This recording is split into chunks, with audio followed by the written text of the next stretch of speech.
Hi views, welcome to Y5tv. సాధారణంగా మనం బయటకు ఎక్కడికైనా వెళ్ళాలనుకున్నప్పుడు ప్లాస్టిక్ బాటిల్లో నీళ్లు నింపుకొని వెళ్ళడం అలవాటు. అందుకు పెప్సీ మరియు కోకోకోలా వంటి ఖాళీ బాటిల్స్ను నీటిని నింపుకొని సులభంగా ఖర్చు లేకుండా ఉపయోగిస్తుంటాం. అయితే ఇలా చేయడం ఆరోగ్యానికి మంచిది కాదు. ఇలా చేయడం వల్ల ఆరోగ్యంపై తీవ్ర ప్రభావం చూపుతుంది. వాస్తవానికి ఇది నిజం అయినప్పటికీ ఇది ఆశ్చర్యం కలిగిస్తుంది. ప్లాస్టిక్ బాటిళ్ల వాడకంతో చాలా ఆరోగ్య సమస్యలు మనల్ని వెంటాడుతూ ఉంటాయి. ప్లాస్టిక్ బాటిళ్లలో నిల్వ చేసేవి ఏవైనా సరే ఆరోగ్యానికి హానికరమే అని పరిశోధకులు నొక్కి పక్కాయిస్తున్నారు. తెలుసో తెలియకో చేసే ఆ అలవాట్ల వల్ల ఎటువంటి సమస్యలు చుట్టుముడతాయో మీరు చూడండి.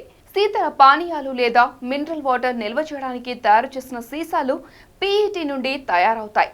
ఈ బాటిల్స్ పై సూర్యకిరణాలు పడినప్పుడు లేదా ప్రయాణించే సమయంలో కారులో ఈ బాటిల్స్ పెట్టుకొని ఎండలో ప్రయాణం చేస్తే వాతావరణంలోని వేడికి బాటిల్స్లోని రసాయనాలు బయటకు వస్తాయి.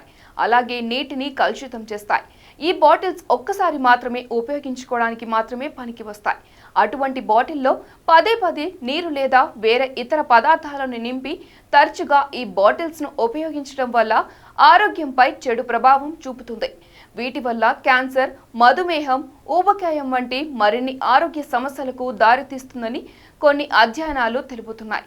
కొన్ని పరిశోధనల ప్రకారం ప్లాస్టిక్ బాటిళ్లలోని కొన్ని రసాయనిక పదార్థాలు మహిళల్లో అండోత్సర్గ సమస్య, PCOS, ఎండ్రోమెట్రిటిస్ మరియు రొమ్ము క్యాన్సర్ వంటి భయంకరమైన సమస్యలు కలిగిస్తాయని నిపుణులు సూచిస్తున్నారు.